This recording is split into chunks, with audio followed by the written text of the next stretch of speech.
amnesia. Madalas na napapanood nating kwento o plot ng mga drama sa telebisyon. Bagay na nangyari raw sa isang lalaki mula sa Zamboanga del Sur, isang araw lang matapos siyang ikasal.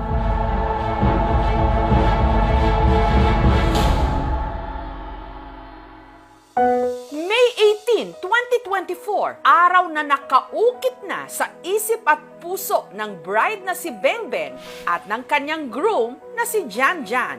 Matapos kasi ang halos isang dekadang relasyon, ikinasal na sila.